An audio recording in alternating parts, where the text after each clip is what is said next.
Salut, c'est Apo86. Aujourd'hui, retour sur Abyss de James Cameron. Vous voulez tout savoir sur ce film? Rendez-vous après ceci.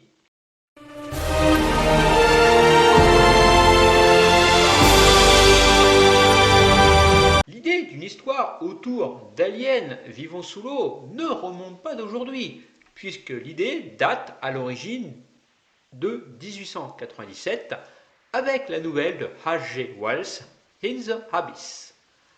Quant à James Cameron, tout a débuté quand il était ado, après une conférence avec le premier homme à avoir respiré du liquide lors d'une plongée sous-marine. Cameron se met alors à écrire une nouvelle racontant les aventures de scientifiques vivant au fond de l'eau. L'idée en reste là et ne ressort qu'en 1986.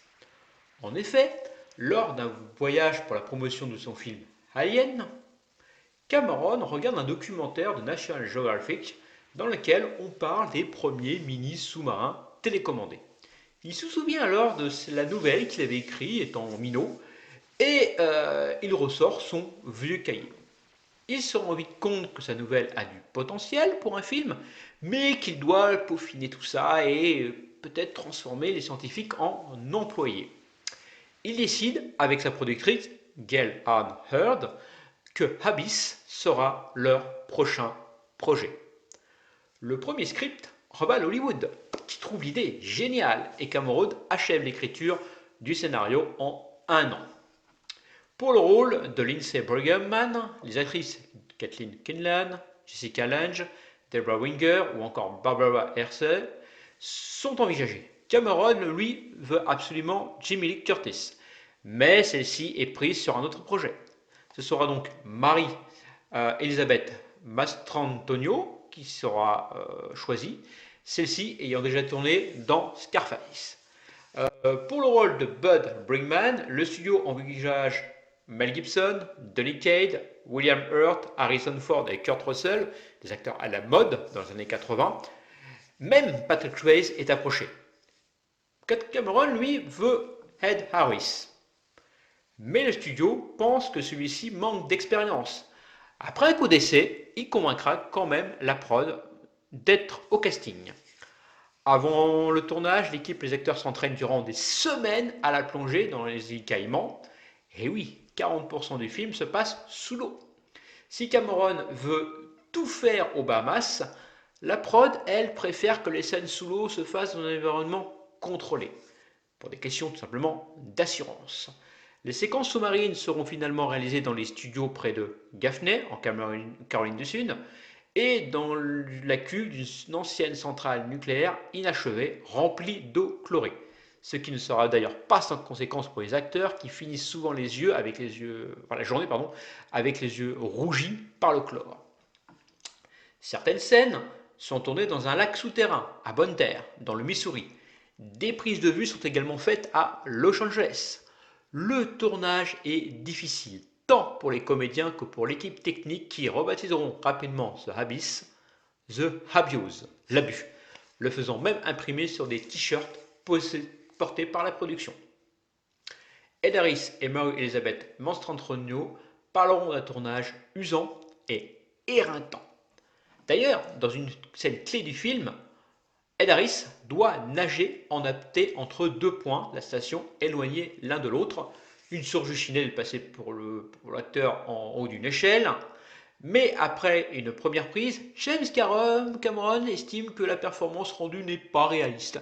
Et il décide alors de déplacer le relais d'oxygène un peu plus loin, sans le dire à l'acteur. Celui-ci finira paniqué et manquera donc de noyer. Il sortira finalement de cette prise très en colère, refusera de participer à la promo du film et attaquera même James Cameron pour avoir mis sa vie en danger. Le film finit enfin par sortir en 89 et sera très bien accueilli par la critique. Mais Abyss, ça raconte quoi? Un commandant de la marine américaine, Nichols, débarque à bord de la station de forage sous-marine Deep Core afin de porter secours à un sous-marin échoué dans les profondeurs, dans une fosse abyssale. L'équipe de Bud Bringman accueille donc ces nouveaux arrivants ainsi que Lindsay, future ex-femme de Bud. Alors que les travaux de récupération commencent autour du submersible naufragé, l'équipe de Deepcore doit faire face à des phénomènes étranges. Et s'ils n'étaient pas seuls dans les abysses? Alors, est-ce que c'est un bon film? Eh bien oui. Dans ce film, Cameron met la barre très haute et repousse les limites technologiques de son époque, notamment avec des scènes tournées en immersion réelle, la photographie sous-marine signée Michael Solomon et les effets spéciaux, notamment la fameuse créature aquatique, toute en CGI, sont révolutionnaires pour l'époque. Je rappelle qu'on est en 89. L'environnement hostile est oppressant et remarquablement bien restitué. Ed Harris et Marie-Elisabeth Mastrantonio livrent quant à eux une superbe prestation dans ce film. Niveau critique, d'ailleurs, le film reçoit la note de 7 sur 10 sur Sens Critique et 7,5 sur 10 sur notre partenaire Captain Watch. Quant à moi, ça sera 8 sur 10 sur ce film. Car oui, le film installe un climat de tension très réussi, en jouant sur l'isolement, la profondeur et la pression, dans les deux sens du terme. L'environnement hostile et oppressant des profondeurs marines est également remarquablement bien restitué. Mais le film souffre de quelques longueurs, notamment dans sa version cinéma, où certains éléments paraissent précipités, voire inachevés. La version longue, près de 30 minutes de plus, est toutefois plus cohérente sur le plan narratif, mais alourdit quand même l'ensemble pour certains spectateurs. Autre point négatif, l'opposition entre le personnage, les bons et les méchants, notamment le militaire paranoïaque joué par Michael Biehn, c'est un peu simpliste, voilà, c'est déjà vu. À la fin du film, bien que ça soit très émotif, ça peut sembler très utopiste également, et c'est quand même très convenu, très téléphoné. Après, le film explore les thématiques que Cameron développe dans d'autres œuvres, la peur de l'autre, la guerre froide, l'environnement, l'espoir d'une intelligence bienveillante.